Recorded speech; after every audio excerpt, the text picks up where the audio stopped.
The Celebrated Jumping Frog of Calaveras County by Mark Twain.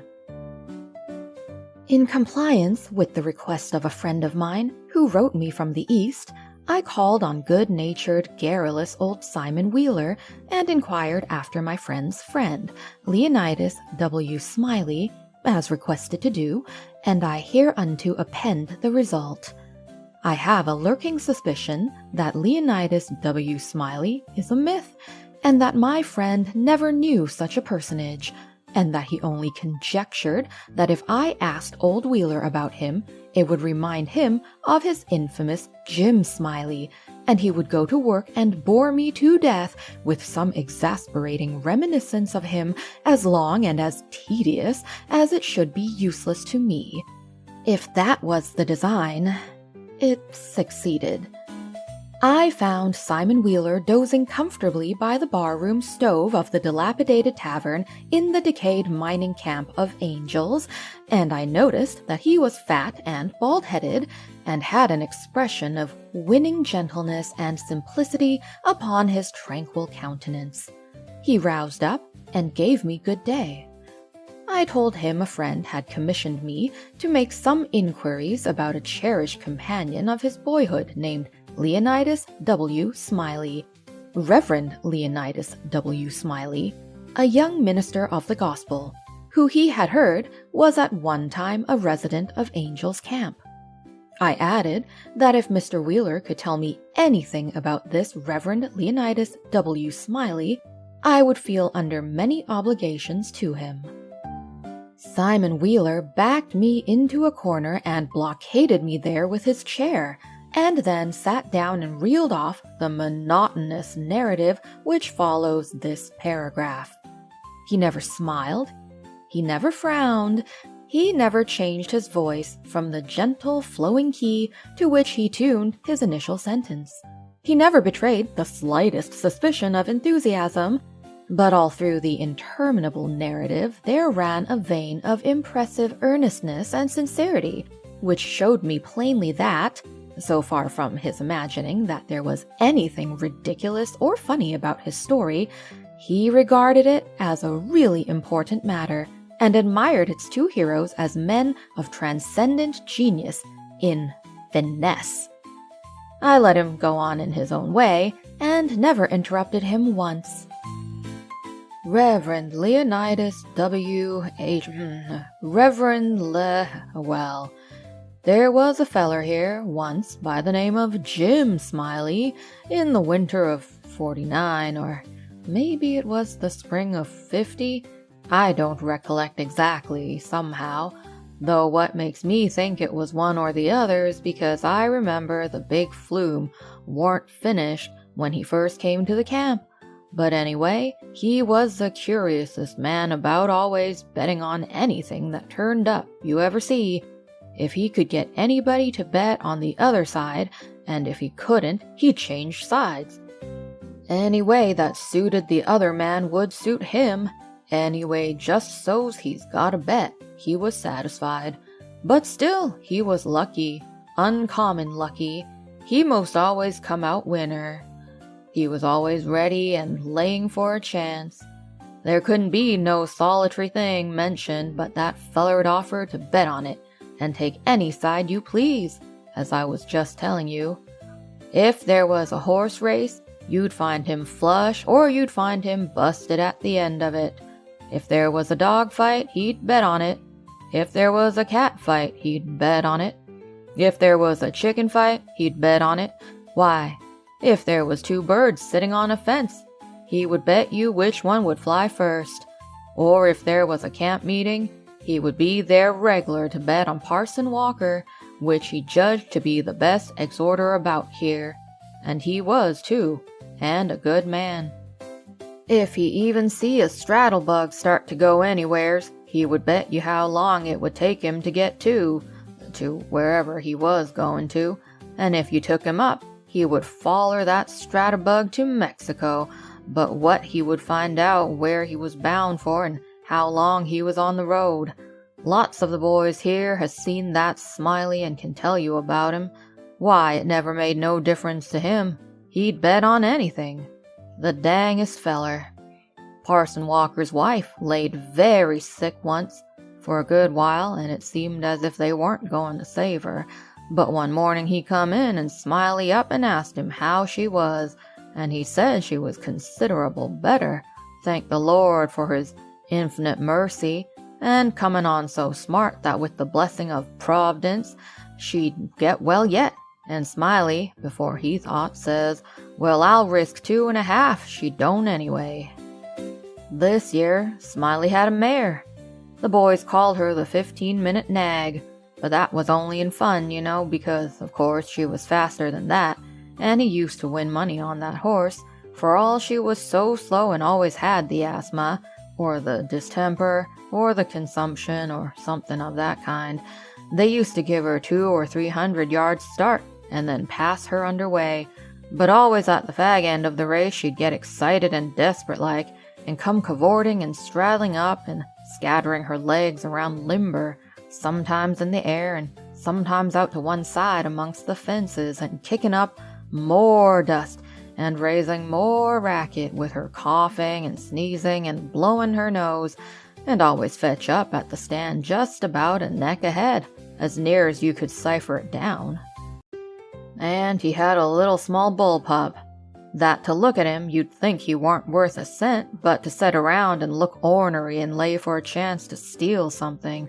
But as soon as money was up on him, he was a different dog. His underjaw'd begin to stick out like the forecastle of a steamboat, and his teeth would uncover and shine like the furnaces. And a dog might tackle him and bullyrag him and bite him and throw him over his shoulder 2 or 3 times, and Andrew Jackson, which was the name of the pup, Andrew Jackson would never let on but what he was satisfied and hadn't expected nothing else, and the bets being doubled and doubled on the other side all the time, till the money was all up. And then all of a sudden he would grab that other dog just by the jint of his hind leg and freeze to it. Not chaw, you understand, but only grip and hang on till they throwed up the sponge. If it was a year, Smiley always come out winner on that pup, till he harnessed a dog once that didn't have no hind legs, because they'd been sawed off in a circular saw, and when the thing had gone along far enough and the money was all up, and he come to make a snatch for his pet Holt, he see in a minute how he'd been imposed on, and how the other dog had him in the door, so to speak. And he 'peared surprised, and then he looked sorta discouraged like, and didn't try no more to win the fight, and so he got shucked out bad.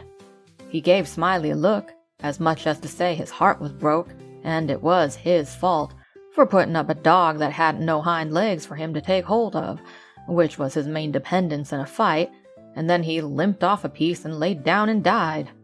It was a good pup, was that Andrew Jackson, and would have made a name for hisself if he'd lived, for the stuff was in him and he had genius, I know it, because he hadn't no opportunities to speak of.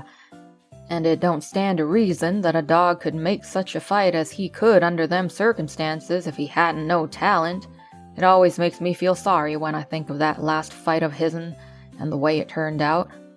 Well, this year Smiley had rat terriers and chicken cocks and tomcats and all of them kind of things, till you couldn't rest and you couldn't fetch nothing for him to bet on, but he'd match you. He catched a frog one day and took him home, and said he calculated to educate him, and so he never done nothing for 3 months but set in his backyard and learnt that frog to jump. And you bet he did learn him too. He'd give him a little punch behind, and the next minute you'd see that frog whirling in the air like a donut. See him turn one somerset, or maybe a couple, if he got a good start, and come down flat-footed and all right, like a cat. He got him up so in the matter of catching flies, and kept him in practice so constant that he'd nail a fly every time, as far as he could see him. Smiley said all a frog wanted was education, and he could do most anything, and I believed him. Why, I've seen him set Dan'l Webster down here on this floor. Dan'l Webster has the name of the frog, and sang out, "Flies, Dan'l, flies," and quicker'n you would wink, he'd spring up straight and snake a fly off in the counter there, and flop down on the floor again as solid as a gob of mud, and fall to scratching the side of his head with his hind foot as indifferent as if he had no idea he'd been doing any more than any frog might do. You never see a frog so modest and straightforward as he was, for all he was so gifted. And when it come to fair and square jumping on a dead level, he could get over more ground at one straddle than any animal of his breed you ever see. Jumping on a dead level was his strong suit, you understand. And when it come to that, Smiley would ante up money on him as long as he had it read.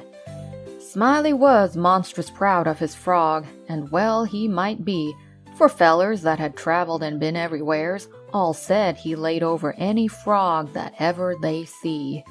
Well, Smiley kept the beast in a little lattice box, and he used to fetch him downtown sometimes and lay for a bet. One day a feller, a stranger in the camp he was, came across him with his box and says, "What might be that you've got in that box?" And Smiley says, sorta indifferent like, "It might be a parrot, or it might be a canary, maybe, but it ain't. It's only just a frog." And the feller took it, and looked at it careful, and turned it round this way and that, and says, "So 'tis. Well, what's he good for?" "Well," Smiley says, easy and careless, "he's good enough for one thing, I should judge. He can outjump any frog in Calaveras County." The feller took the box again, and took another long, particular look, and gave it back to Smiley, and says, very deliberate, "Well," he says, "I don't see no points about the frog that's any better'n any other frog." "Maybe you don't," Smiley says. "Maybe you understand frogs, and maybe you don't understand 'em. Maybe you've had experience, and maybe you ain't only an amateur, as it were. Anyways, I've got my opinion, and I'll risk $40 that he can outjump any frog in Calaveras County." And the feller studied a minute, and then says, kinder sad like, "Well, I'm only a stranger here, and I ain't got no frog, but if I had a frog, I'd bet you." And then Smiley says, "That's all right, that's all right. If you'll hold my box a minute, I'll go and get you a frog." And so the feller took the box and put up his $40 along with Smiley's and sat down to wait. So he sat there a good while thinking and thinking to hisself, and then he got the frog out and prized his mouth open and took a teaspoon and filled him full of quail shot. Filled him pretty near up to his chin, and then set him on the floor. Smiley, he went to the swamp and slopped around in the mud for a long time, and finally he catched a frog, and fetched him in and give him to this feller, and says, "Now if you're ready, set him alongside of Dan'l, with his forepaws just even with Dan'l's, and I'll give the word." Then he says, "1, 2, 3, git!" And him and the feller touched up the frogs from behind, and the new frog hopped off lively, but Dan'l here give a heave, and hissed it up his shoulders, so like a Frenchman, but it warn't no use. He couldn't budge. He was planted as solid as a church, and he couldn't no more stir than if he was anchored out.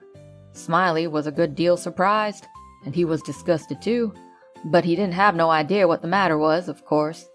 The feller took the money and started away, and when he was going out at the door, he sorta jerked his thumb over his shoulder, so, at Dan'l, and says again, very deliberate, "Well," he says, "I don't see no points about that frog that's any better'n any other frog." Smiley, he stood scratching his head and looking down at Dan'l a long time, and at last says, "I do wonder what in the nation that frog throwed off for. I wonder if there ain't something the matter with him. He 'pears to look mighty baggy somehow." And he catched Dan'l up by the nape of the neck and hefted him, and says, "Why blame my cats if he don't weigh 5 pounds?" And turned him upside down, and he belched out a double handful of shot. And then he see how it was, and he was the maddest man. He set the frog down and took out after that feller, but he never catched him, and... Here Simon Wheeler heard his name called from the front yard, and got up to see what was wanted. And turning to me as he moved away, he said, "Just set where you are, stranger, and rest easy. I ain't going to be gone a second." But by your leave, I did not think that a continuation of the history of the enterprising vagabond Jim Smiley would be likely to afford me much information concerning the Reverend Leonidas W. Smiley, and so I started away. At the door I met the sociable Wheeler returning, and he buttonholed me and recommenced. Well, this year Smiley had a yaller one-eyed cow that didn't have no tail, only just a short stump like a banana and... However, lacking both time and inclination, I did not wait to hear about the afflicted cow, but took my leave.